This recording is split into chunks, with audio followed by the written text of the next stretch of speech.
Hey tubers, my beautiful friends all the way around the world and back again. As you can see, I have the sewing machine out, and maybe as you can see, I have done myself another little cushion. This one is filled with lavender. So 50 grams of lavender into this beautiful imaged cushion. And we're going to show you, and I've ragged the edges on this one as well. So I'm just going to show you. I printed the image again out on calico. Now I don't think you call it calico in the States, but it's thick, kind of. It's not a cotton. It's a thick. It's not even a linen. I just don't know anything other name of it than calico, I'm afraid. So calico we're going to go with, and if there's something different, then you'll have to look it up. And what I'm going to do on this again is just literally, as I did with the other one, sew round the image, or where have you gone? Sew round the image edge. But the image is beautiful and cool because it's got all these amazing words on, and it has printed out really well. So I'm happy with that. So I hope you're having a good day wherever you are. And we're just going to line up. And it's just a simple project that you can all do. If you've got lavender growing in your garden, even better. All the lavender that goes into my into these packs are organically grown, homegrown and home dried, which is just amazing. The smell is just so absolutely, I love lavender. Less is more when you use it though. Because did you know, and you probably won't, maybe you do if you're an aromatherapist like me, or I was at least an aromatherapist, that if you, a lot of people say, oh, I don't like lavender, it wakes me up and stimulates me. Yes, it can. If you sniff it too much, if you sniff too much lavender, then it can actually have the opposite effect. So less is more when it comes to lavender essential oils. Less is more. Lavender raw, which is this product which has been not altered and untampered with, and no GMO, no chemicals, no fertilizers or anything, and it's raw in its form. Very, very little is needed in order to have that sedative effect on you.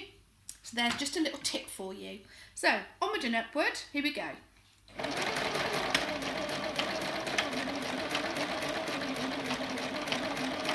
So I'm just sewing around 3 edges.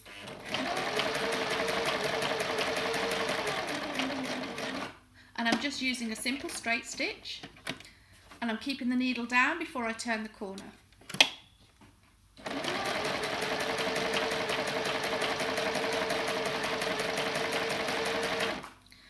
And I should have said as close to the image as possible because that part quite wasn't there. But, you know, and that part isn't there either. Another stitch. And do that one.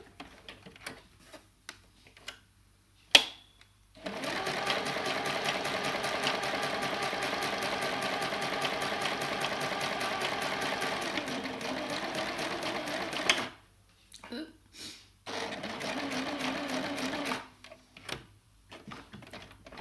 Okay, so that's that bit done. And then all I'm going to do, just pop that down on the floor, is then fill it up with lavender. And I'm sure there's a much easier way than this, but this is the way I'm doing it, so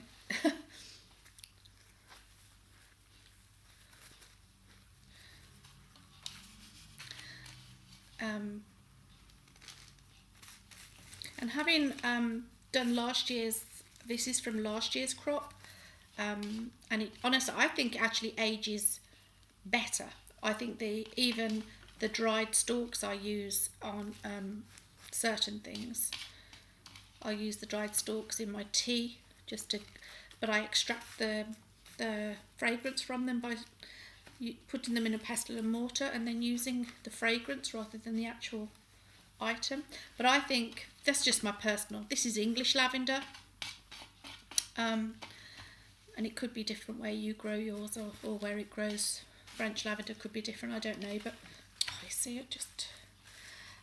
So get all the flower heads off, and I do actually keep the stalks, but I try and get this when I'm doing stuff like this, I get as many of the stalks out there. I reseed and replant. So I have a load on my table at the moment in glass jars, and I have a load in from the seeds from last year.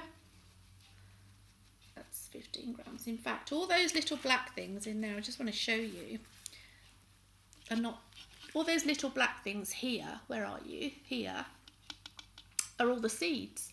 So if I was to put those on soil, within a couple of months, I'd have less than that probably. It doesn't take that long to propagate them. I would have more lavender plants. But as I've got plenty, I could actually become a nursery right now with the amount I grow. Okay, so there's the stuffed bit. So now I'm just going to bring the sewing machine back in. Tally up. And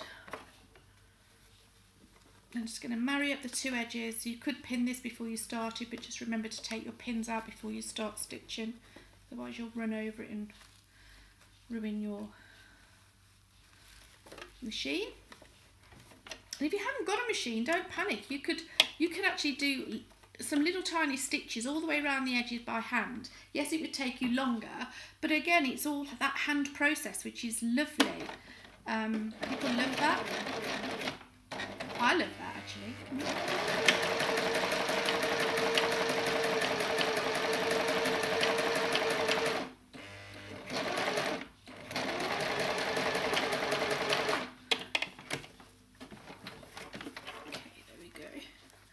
Make sure everything's not going to drop out. Okay. I look like a lavender, I've got purple on, I look like a lavender dress. Right, so where's my little scissors gone? So all I do now is I corner, just get these up. I corner the edges. I just circle the edges off a little bit. And if I think these are too wide, these are probably about, how wide have I done them? I did do them, I think, a 16th. Yeah, I did, 16th of an inch. If you think that's too much for ragging, then just take, and I'm going to take a smidgen off this. It's going to take me forever because I've only got my small scissors with me. But just enough to give it maybe, it doesn't matter if your edges aren't straight at this point, which is a bit annoying because it took me forever to get them edges straight. But key is that you've got round corners, and you could have bigger rags if you want, bigger fray, but I don't want to. That might be okay at the top. And again, you could, if you wanted to do an alternative to fraying, you could actually do pink shears around the edge. That would look pretty. But I do love my frayed, ragged edges. I don't know why. I've got this thing about frayed and ragging. I did it on my coat as well. There were the black one, this one that you can see in the background. I just think I like almost messy, if that makes sense. Yeah. And so you snip all the way around in tiny, as I did this on my other video with the other vintage and the Alice in Wonderland ones.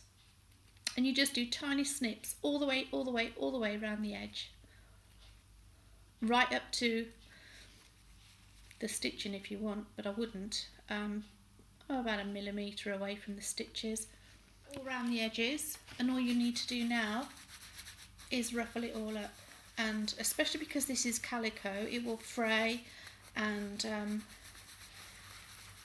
boho vintage up really quickly. With the most amazing smell of lavender, obviously, because it's filled with it. I'll just cut that one up there, because and calico does really fray.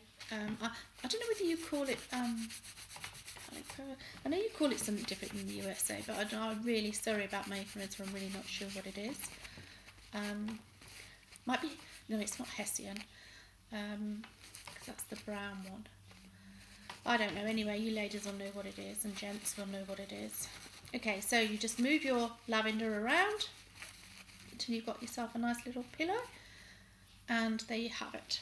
Now again, if you wanted to put hanging, if you wanted this for a closet or to hang on a door frame or to hang on your office drawer or something, then you could have sewn ribbon before you sewed across the top. You could even do that now. You could even attach ribbon with a button here just for a little bit of decorative edge. But I don't want to. I just want it as a flat pillow, flattish. You know, it's not flat, obviously.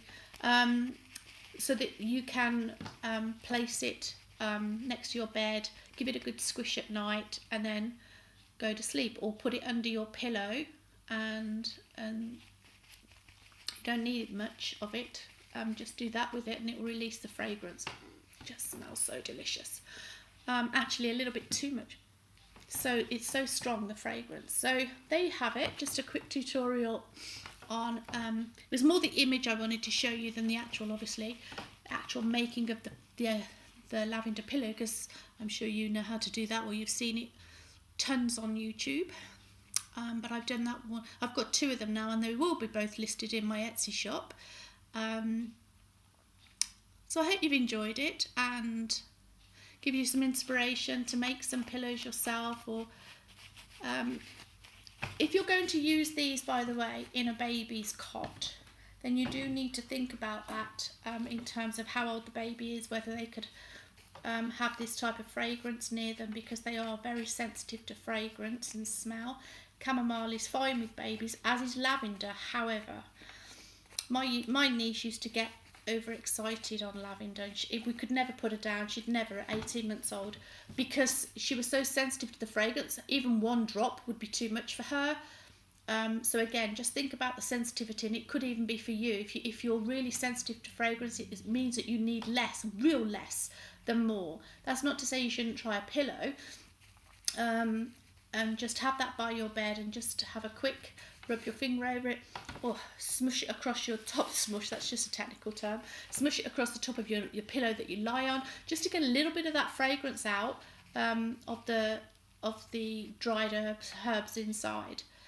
So there you have it. Have a good week, and I hope you'll join me again soon. Speak to you later.